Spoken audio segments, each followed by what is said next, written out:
Ismail Pacha, le fondateur du Caire moderne. Le Caire médiéval a gardé sa place, son goût et sa superficie très particuliers. Cette partie de la ville ressemble à un tableau accroché au mur, du temps incarnant une ville dont l'histoire remonte à plus de 1000 ans. Une ville qui était le rêve d'un jeune homme qui a passé 16 ans, la durée de son pouvoir, à penser à le réaliser.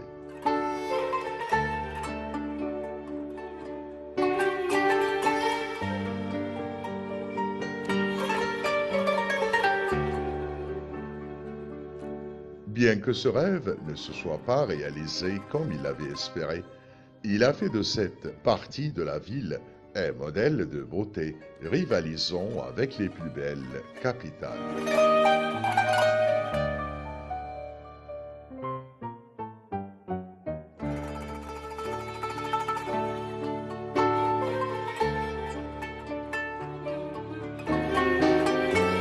Les livres d'histoire racontent que le Khedive Ismail, petit-fils du wali d'Égypte Mohammed Ali Pacha, a été atteint de bienheurée à l'âge de 14 ans.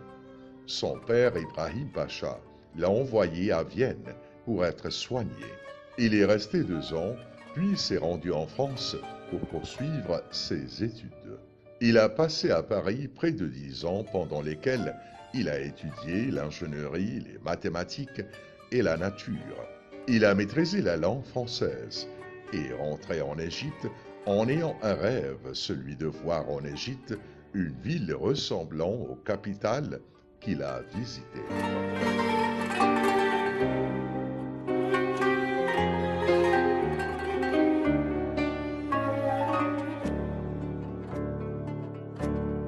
En 1863, il succède à son oncle Mohammed Saïd Pacha. Sa présence au pouvoir était pour lui une occasion en or pour réaliser le rêve de sa jeunesse.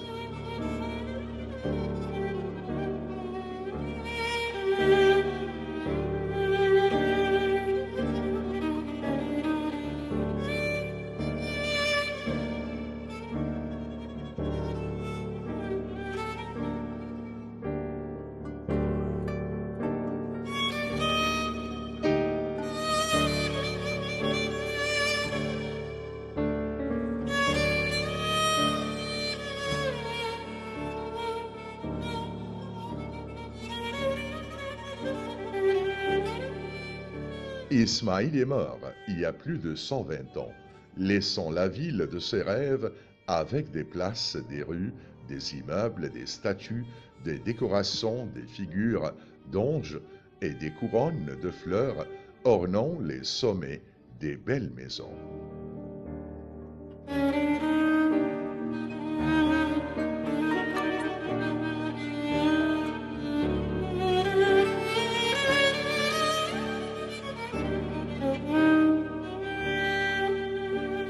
Nous passons ici à travers certains traits caractéristiques du Caire médiéval, la dernière chose qui reste de l'époque de la beauté du Caire, qui a vaincu la capitale de la lumière.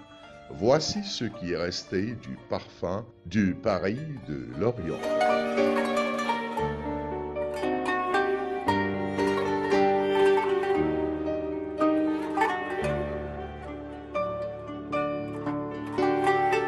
Lorsque Mohammed Ali a pris le contrôle de l'Égypte, les frontières du Caire se limitaient au lac d'El Asbaqiya.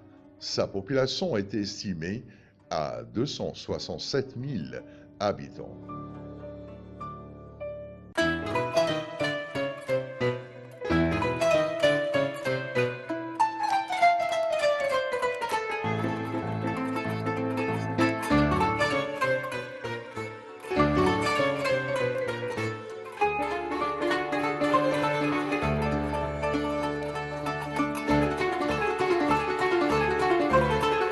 Le quartier de la Citadelle était le cœur de la ville, tandis que les Français arrivés à la fin du XVIIIe siècle ont divisé la ville en 8 sections pour faciliter sa gestion et construire une route unique reliant le centre-ville à la région de Boulak, qui était à l'époque un petit quartier et un port fluvial.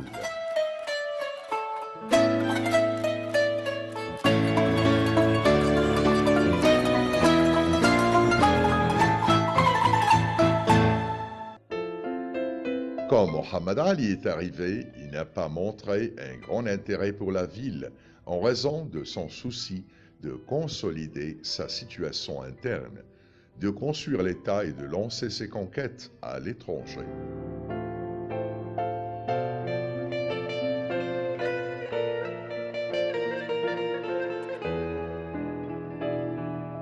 À l'occasion de l'ouverture du canal de Suez, qui était une opportunité réelle pour que le Khedive Ismaïl réalise le rêve qu'il cherchait à réaliser depuis le premier jour de son règne.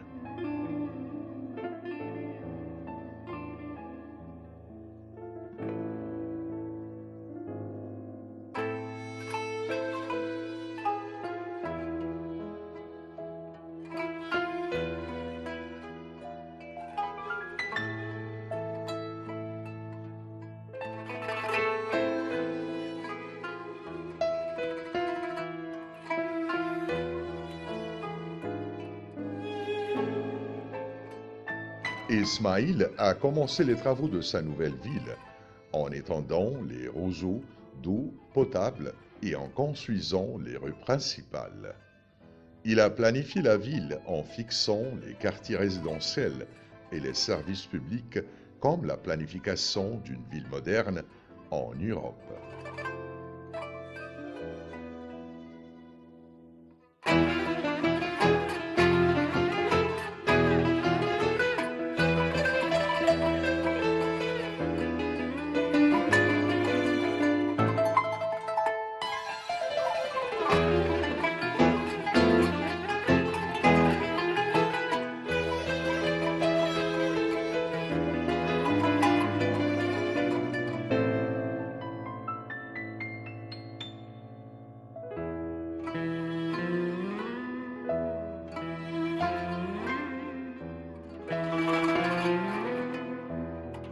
La planification de la ville était gérée par Ali Pacha Moubarak, l'un des plus grands ingénieurs d'Égypte. Ses idées étaient inspirées de l'ingénieur français Haussmann, avec un réseau de routes droites et perpendiculaires.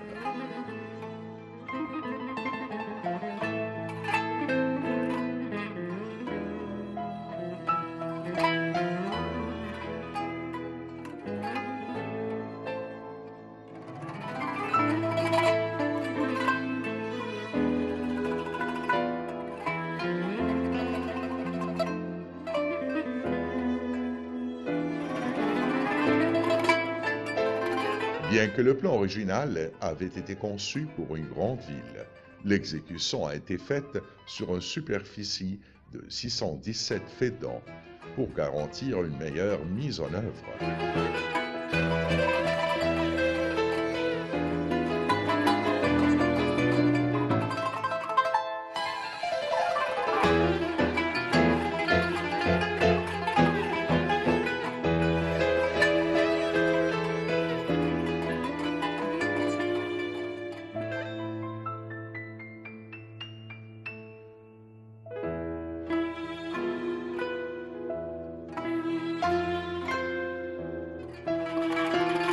Selon les historiens, lorsque Khedive a cédé le terrain à ceux qui souhaitaient le construire, il a émis la condition que le coût de construction ne soit pas inférieur à 2000 livres égyptiennes, tout en respectant les plans conçus par les architectes étrangers.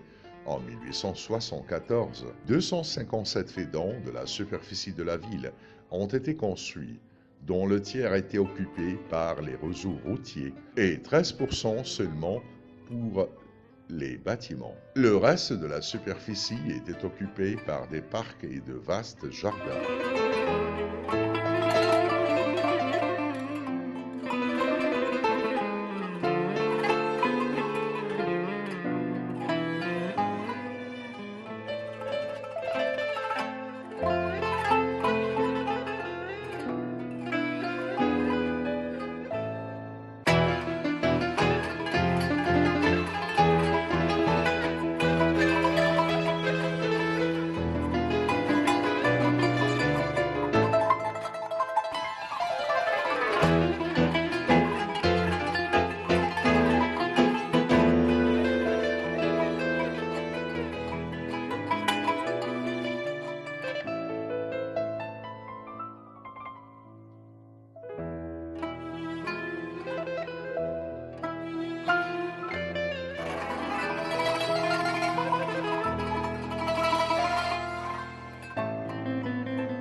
Le rêve d'Ismaïl était d'achever la construction de sa ville avant la cérémonie d'ouverture du canal de Suez en 1869, surtout qu'il s'était rendu à Paris en 1868 pour assister à une conférence internationale.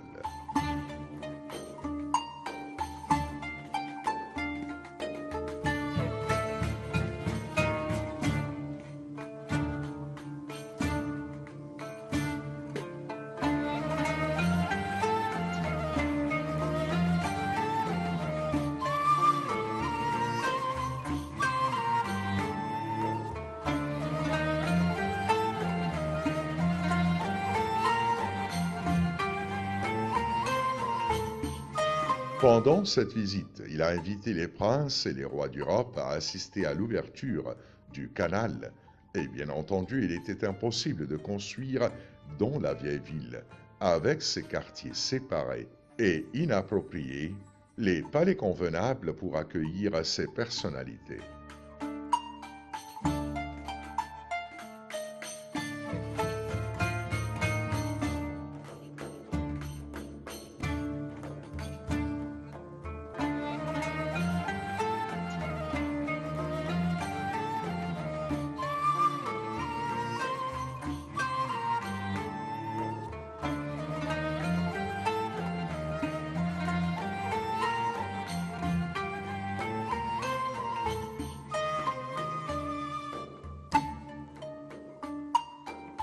Les travaux de construction n'ont pas été achevés avant l'arrivée des invités, et seul l'opéra, le palais de Gizeh, ont été achevés. L'ambitieux projet d'Ismaïl a continué après la cérémonie d'ouverture et a duré des années. À proximité du parc de Las Baquillas est située la maison de l'opéra égyptienne, créée par le Khedive Ismaïl.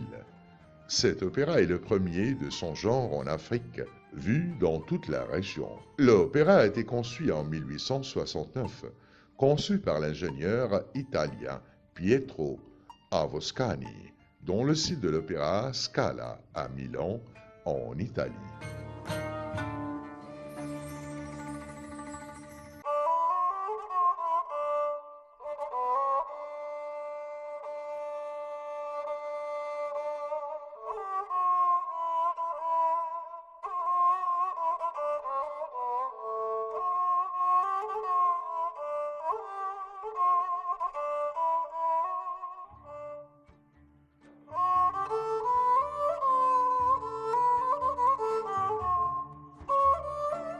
L'opéra médiéval, comme on l'appelait à l'époque, était entièrement conçu en bois et pouvait accueillir 850 personnes.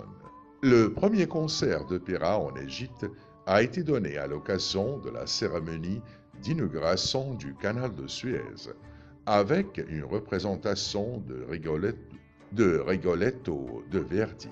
Il a été complètement incendié en octobre 1971 et un garage à plusieurs étages a été à son emplacement.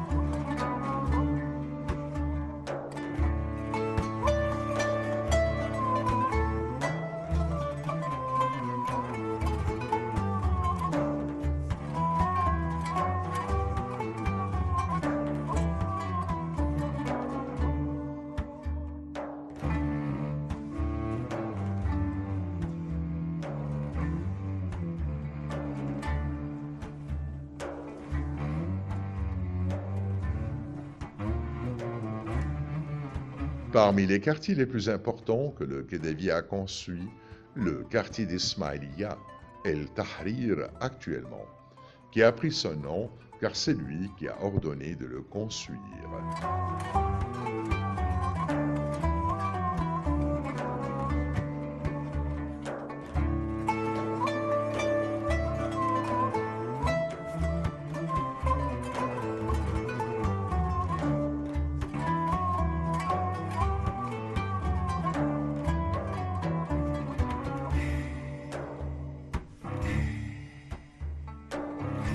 Les terrains qui l'entouraient étaient formés de dunes de sable et de flaques d'eau. On y a percé des rues et des ruelles en ligne droite.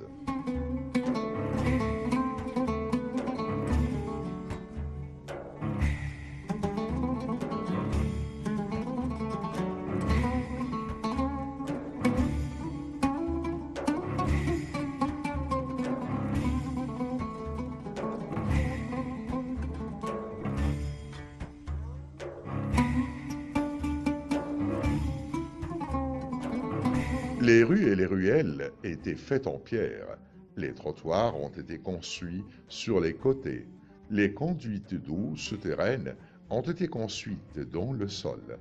Les colonnes des lampes ont été érigées pour les éclairer au gaz. Le quartier était habité par les princes et les notables.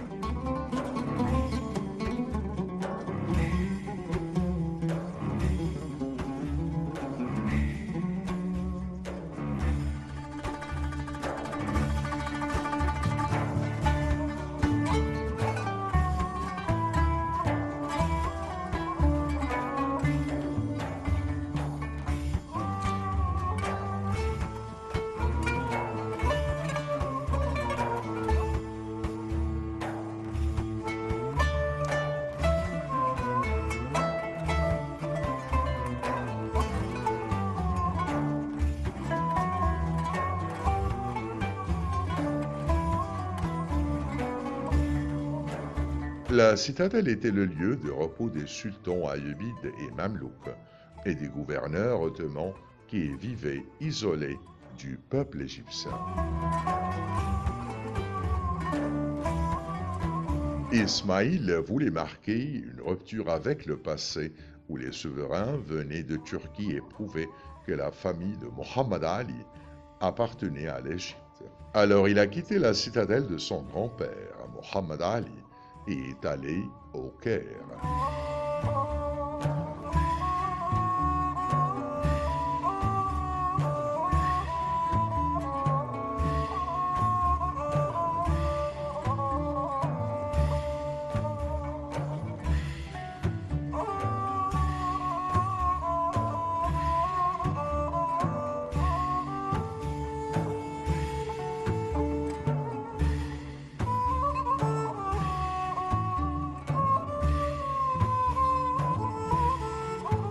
Le Khedive a choisi de construire son palais à mi-chemin entre le Caire français et le Caire médiéval. Donc le palais d'Abdine est devenu le lien géographique et social entre le quartier d'Ismaïlia et les anciens quartiers des Sayyida Zainab et de Nasriya. Le Khedive Ismaïl a suivi les méthodes européennes dont la production agricole.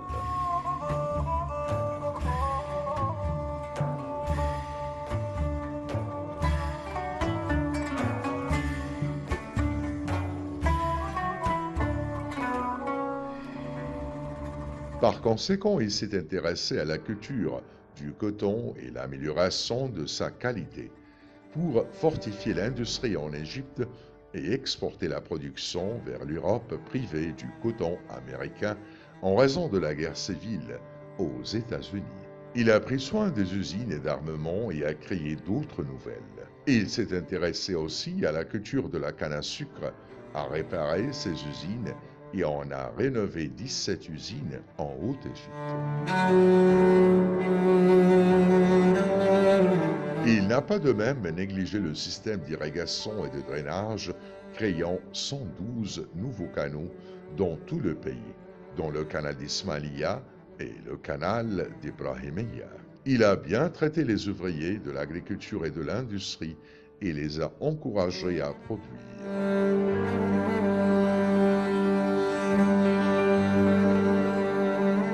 Le Khedive Ismaïl s'est intéressé aussi au transport, car il s'agissait de l'un des piliers de la civilisation moderne et d'un outil économique. Il s'est focalisé sur la construction de 430 ponts, dont le pont Qasr el-Nil.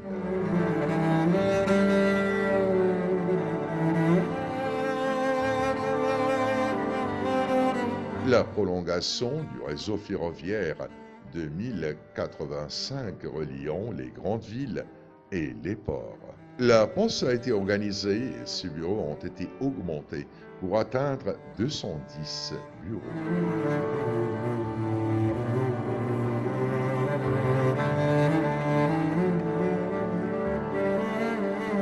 La longueur des lignes télégraphiques a atteint 5582 km reliant l'Égypte au Soudan. Le nombre de bureaux télégraphiques était de 151.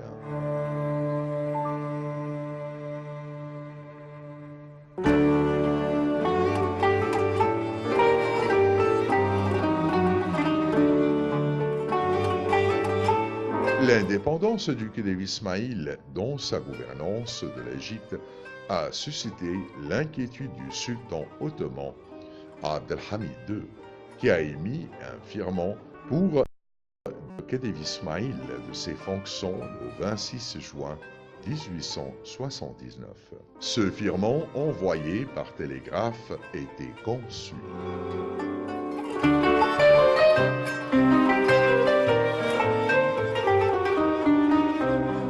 À son atlas, Ismaïl Pacha, ancien Khedive d'Égypte, les difficultés internes et externes survenues récemment en Égypte ont atteint un niveau si grave que votre maintien au pouvoir suscite des problèmes et représente un danger pour l'Égypte et le sultanat ottoman.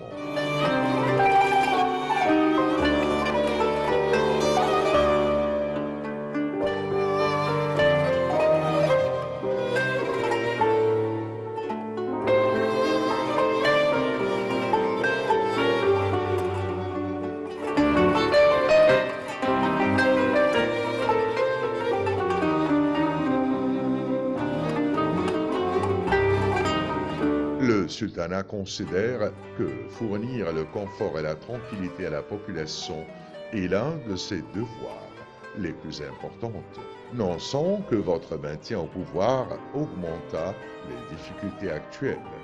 Sa Majesté, le sultan, a formulé son désir, après consultation du Conseil des ministres, d'attribuer le poste de Khedive à son Altesse le prince Taoufik Pacha.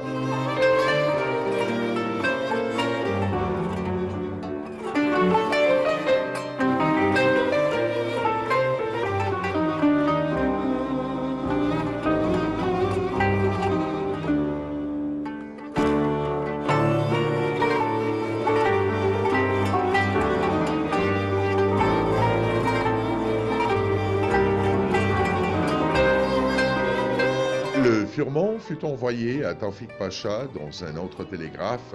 Par conséquent, l'invite Votre Altesse, après avoir reçu cette lettre, à abandonner le pouvoir en Égypte par respect du firman du sultan.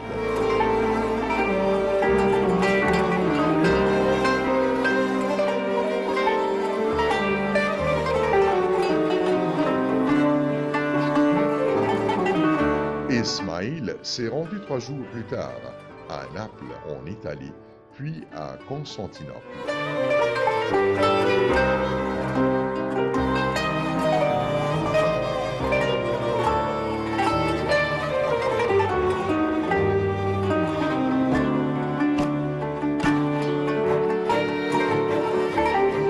Il mourut le 2 mars 1895 au palais des Mergents à Istanbul, où il fut exilé et enfermé après son limogeage.